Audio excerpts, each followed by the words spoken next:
So, good afternoon, everybody. Well, first of all, I must say that it's quite an honor to be on the same podium as you, Professor Jarvis.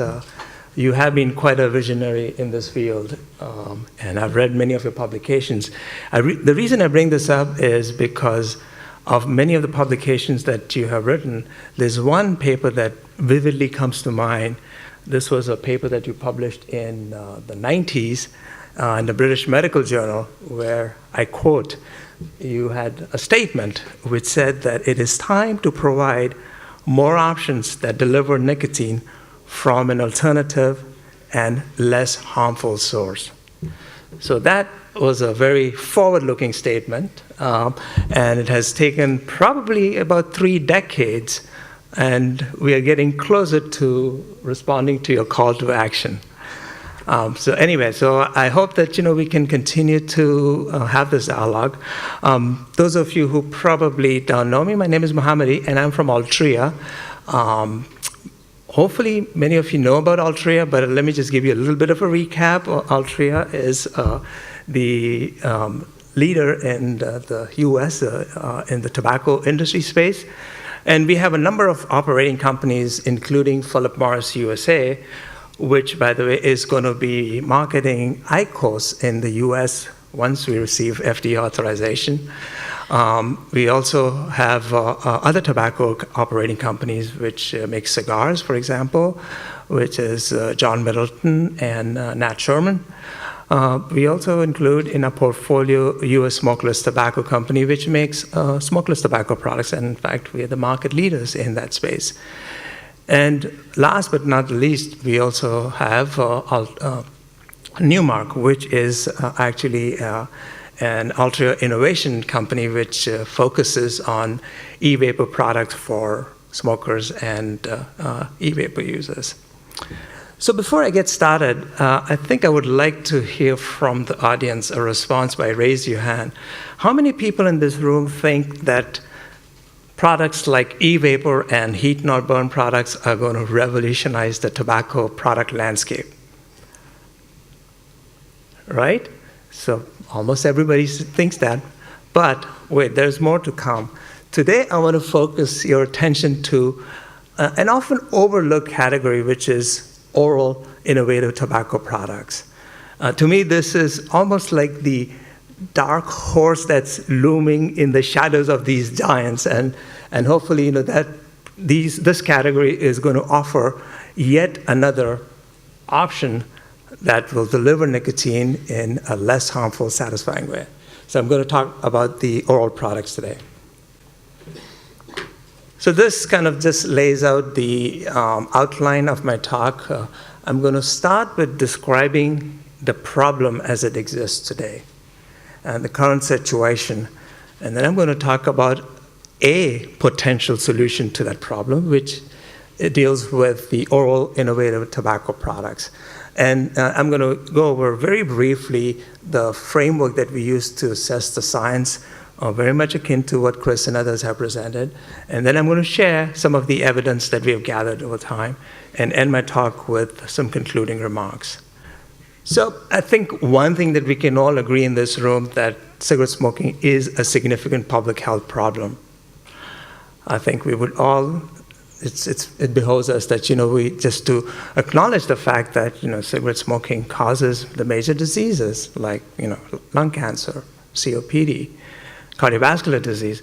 As a matter of fact, the Surgeon General in the US has identified smoking as the single biggest avoidable cause of morbidity and mortality, at least in the US, and the same holds true for the rest of the world. Now, the problem is that smokers, despite having this knowledge and despite knowing that quitting would alleviate many of the disease risks, continue to smoke. In the US, there are 40 million adults that smoke, 40 million adults that continue to smoke.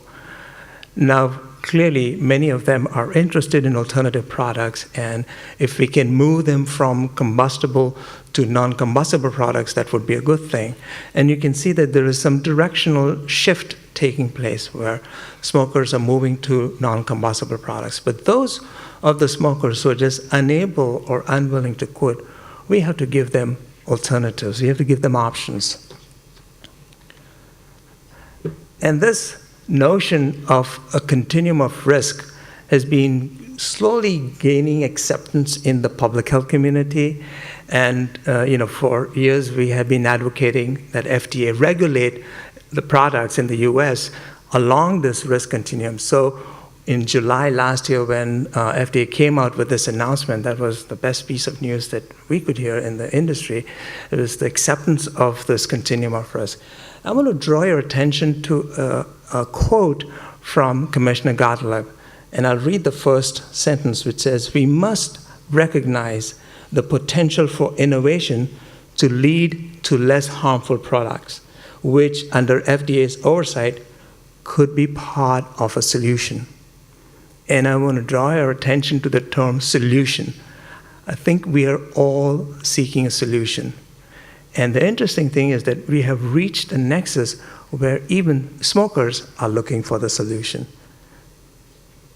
And this is data from the PATH survey, and you can see that more than half of the adult smokers in the US are interested in alternative reduced risk products. This is big. More than half of them are looking for alternatives. Now, just for clarity, I want to make sure that you know what PATH is. I'm assuming that everybody knows PATH. But PATH is the Population Assessment of Tobacco and Health. This is a large longitudinal follow-up survey that has been commissioned by FDA, and it's being conducted under the direction of NIH. That was close to 50,000 participants aged 12 and older. So this has been quite a useful source of information for gathering insights about what's the thinking amongst the adults and youth for that matter. So what this tells us is that half of the adult smokers are seeking alternatives. And if we want to move them from the continuum of combustible to non-combustible products, we have to give them options. We have to give them multiple choices. And that's what we're doing at Altria. So we have 3 major platforms that we're working on. 2 of them are focused around the inhalable non-combustible products, which include e-vapor products like MarkTen, and then the heat not burn product, the IQOS product that, as I said earlier, which we will market in the US once we receive market authorization from FDA. But along with these inhalable products, we think that there is an opportunity to meet an unmet need amongst consumers, which is oral tobacco-derived nicotine products. So the product that we have in our portfolio is called Verve, you can see there. And there are 2 formats that I'm going to talk about. They're both chewable formats, and those of you who are interested in hearing more about this, stop by at our booth. I'll make a pitch for the booth. My colleague over here, Nick, is going to be at the booth, and we can tell you more about this product. But let me just give you a brief description of what these products are all about. They're both chewable products, and the beauty of these products is in its simplicity. If you look at it, the constituents, it's made up of tobacco-derived nicotine, and the disc products have a medical grade polymer that forms the base of the product. It's chewable, not dissolvable, and it has food-grade ingredients. Similarly, the other product, which is a format that is a chew product, and very similar to the previous one, both of them contain 1.5 milligram of tobacco-derived nicotine and food-grade flavors and other ingredients. So it's a very simple product, but we think that it meets a need of maintaining the mouth activity of adult smokers who are looking for alternatives. And we have found, our research has shown that many adult smokers, both men and women, have an interest in this. So before I show you some of my results, I will just spend a little bit of time talking about the framework that we have established, which is grounded on the regulatory framework that exists in the US at least. No different than what Chris presented and others have talked about, but the foundation of it is the three elements: constituent reduction, individual risk reduction, and then population harm reduction. Now, I don't want to belabor this, but suffice it to say that the constituent reduction is accomplished through product design and control. And then, of course, you can verify that to chemical and physical characterization. And then the individual risk reduction, the hallmark of that is through toxicological and risk assessments, accompanied with clinical studies where we use biomarkers to demonstrate the individual risk reduction. And then, the third component of this framework involves population harm reduction that includes studies where we assess perception and behavior, then followed by a comprehensive risk-benefit analysis, which part of it includes a modeling exercise that kind of integrates all the evidence from the different components to demonstrate net benefit to the population. So, I think let me just start by showing you some results. And I must say that, I'm really excited about this product. And this is probably the first time that we are sharing some results. So you should feel privileged that, you're getting a sneak peek to some of the data that has never, ever been shown before. So, first, let me just talk about the constituent reduction piece. Let me ground you on the slide. I'm going to try to use my pointer to kind of just see whether that works. Okay, excellent. So what you're seeing here is levels of HPHCs, the harmful and potentially harmful constituents. And I'm showing here the abbreviated list of 9 HPHCs that FDA has recommended for smokeless tobacco products. And what we did was, remember I told you there were 2 formats, the chews and the discs, and each of these come in 2 flavors. So we have 4 different products, and we took the highest level for any one of those products and compared it to cigarette smoke. And there are 3 key points that I want you to walk away from here. One, if you look at the levels of the constituents, except nicotine, NNN, NNK, BAP is not even detectable. They're all either substantially reduced or not there. What you notice is that, arsenic, for example, was the only constituent which was higher than cigarettes, but it was much lower than nicotine gum. And we think that possibly it's from the gum-based source that's common across the 2 products. But it's important to note that all the constituents that FDA has identified are substantially either reduced or not even present. That was the first point. The second point I want you to note, although I'm not showing you the results, but this is an oral non-combustible product, right? So it does not heat, does not burn, does not have any ground tobacco at all. It only has the tobacco-derived nicotine. So obviously, none of the combustion-related constituents are going to be present, like benzene or carbon monoxide. There's no scope for it to be present. And the other important thing is that there is going to be no secondhand smoke because there is no side stream smoke and there is no exhaled constituents. So there is minimal impact on bystanders.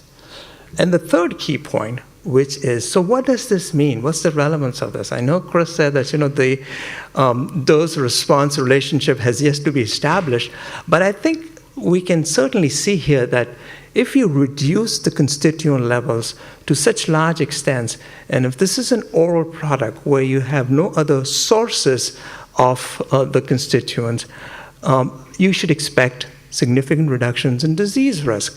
Now, clearly, depending on prior smoking history, the extent of reduction may not be directly proportionate to the reduction, so 99% reduction in disease risk is unlikely to happen, but you will see reductions in disease risk.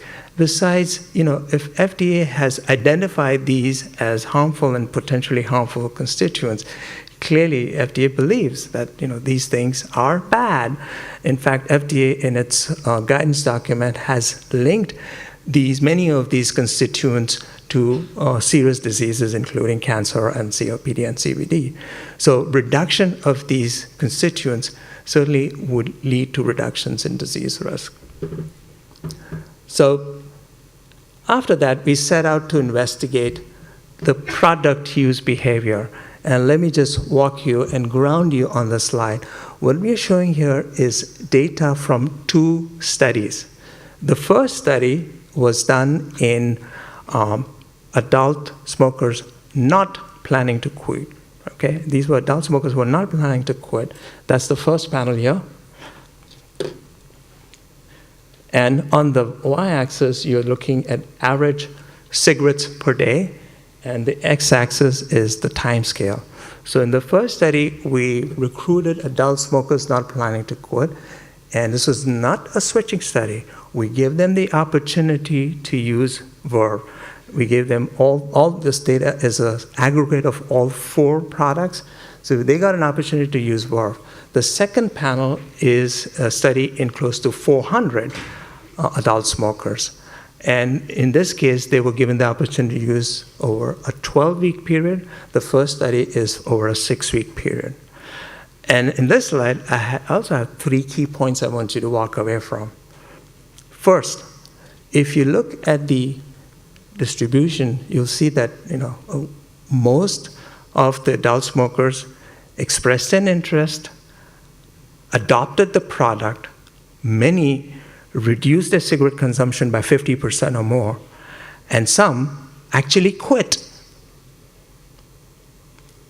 And in the first study, 23% of adult smokers who were not planning to quit switched completely to Verve and stopped smoking. We were quite astounded by these results ourselves, pleased to see this level of interest and transition. But nevertheless, the data speaks for itself. So that was the first point. The second point I want to make, which is an important one, is dual use. Now we'll note that, many people are dual using. And I think we all in this room can appreciate the fact that if you give an adult smoker who's in the habit or used to smoking cigarettes, you can't expect them to overnight switch to a new product, because there is an acclimation phase that will probably be necessary.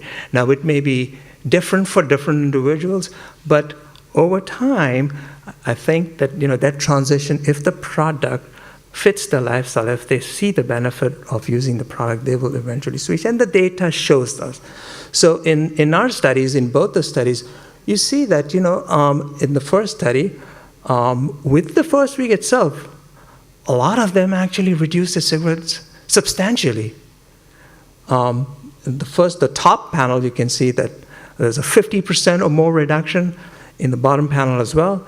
And then there's a gradual transition to quitting. Now, if you look at the trajectories in the 2 groups, so I'm just showing you here this is the group that reduced by 50% or more, and this is the group that switched completely and stopped smoking. So if you look at the slopes of those lines, that leads us to believe that some people will quickly adapt and switch completely, and for others it might take some longer time. So we should give them an opportunity to phase out of cigarettes, and it's likely that not everybody is going to use it. There are some people who will adopt it, they may not like it, and they may go back to smoking. But at least in our studies, under the conditions of the study, now mind you, I appreciate the fact that these are studies that were done where they've got the product for free, so there are some limitations. I don't want to overinterpret the results of the study.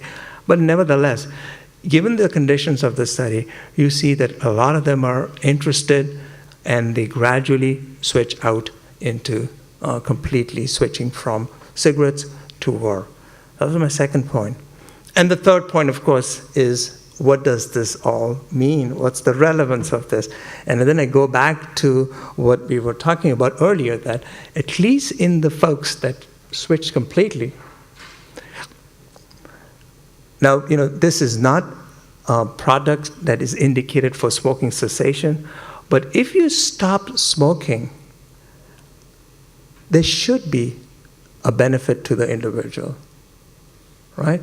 Given the simplicity of this product, given that it has just nicotine and flavor and other food-grade ingredients, it's unlikely that it's going to offset all the benefits from smoking cessation. Of course, nicotine is still going to be there, but clearly, those who stop smoking and switch completely will experience the health benefit.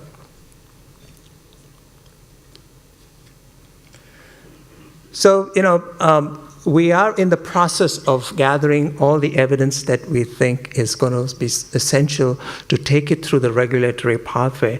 I just want to pause also for a moment and remind you that, we looked at the broad framework. Now that broad framework is a general framework, and the level of evidence that we would gather will depend on the type of the product, on what are the likelihood of other constituents appearing, what are the possible potential unintended consequences, etc. So the nature of the evidence that we would gather will depend on what's also already known before. But nevertheless, I hope that you share my enthusiasm about this brand new category of oral tobacco-derived nicotine products. And I think I want to just remind ourselves and ground to the statement that I quoted from Dr. Jarvis's paper, which is we need to give smokers options to choose from.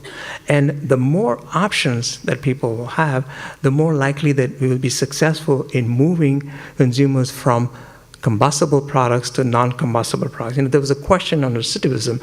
Well, I think that the more options that consumers will have to choose from, the less likely that they are going to, revert back to smoking. And that's all I have to add. And thank you very much for your attention.